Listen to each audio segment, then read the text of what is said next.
everyone, bit of a disclaimer today. The video is going to be gross. So if you're not into that, I'll catch you next week. If you are, enjoy the video. It's the first of a 3-video series on butchering, and I'll show you the other 2 videos after Christmas.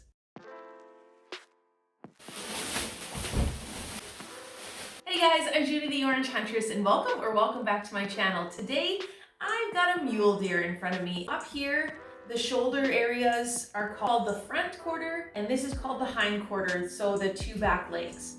Now this is where you would find your ribs and your backstrap and your tenderloin on the outside and the interior of the deer. You should start breaking things apart. I don't necessarily cut into it wherever I want to willy-nilly. It comes up in there, and that's where it connects to the hip bone. And if you were doing this when your deer is hung, like my husband is doing right now, it might be a little bit easier. That's not how we're doing it today. This is probably gonna be a little bit gross because the inside looks a little nasty. So I'm just gonna follow this along, cut up in here, and open all that up. Obviously, I am not a butcher. I have just had experience in doing, and that's okay. You might not be a pro either. We did not break the hip bones on this one, and you don't necessarily have to.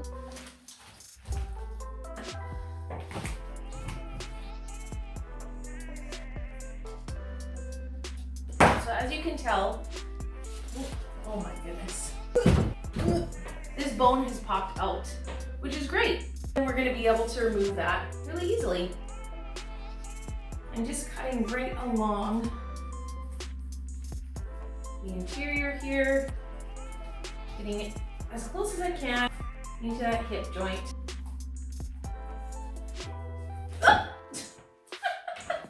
And there we have it, one of the hind quarters.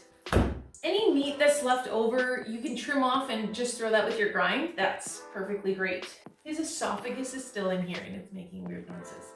But you can see down in here, these are the tenderloins. So they're connected on the inside, and we probably coulda, shoulda, woulda pulled them out sooner, but we kept them in. A lot of people, as soon as they get the guts out, if we're gonna say that, then they pull the tenderloins right away. So I'm gonna come with my knife and I'm gonna come up here in the shoulder. I'm just kind of like pressing that down, holding it out, using my knife to come along, and it's gonna do all of the work for me.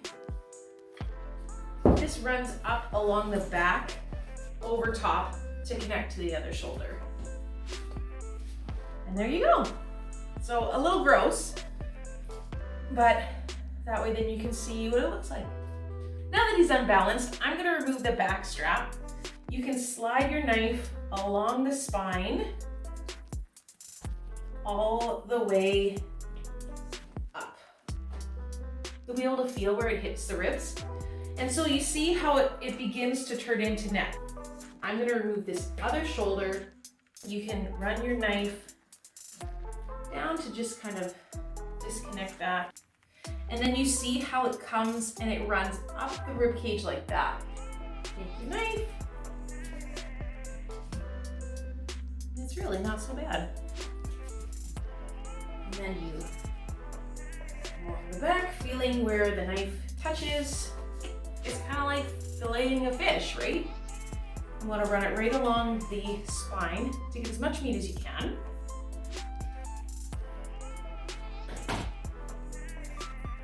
And there we go. We got the cutest little backstrap. So inside here, we have our tenderloins, and you could run your fingers along the side, pop them right out. Cut at the base, cut at the top.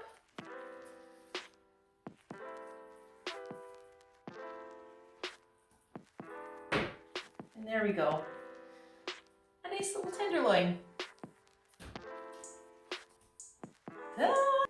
So I'm gonna pull the other hind quarter off, and then the rest of this is going to be broken up into grind. We're gonna pull off any connective tissue, any silver skin, and dispose of that. And probably I'll wash my hands because this is super gross. I hope you've enjoyed. Thanks for watching.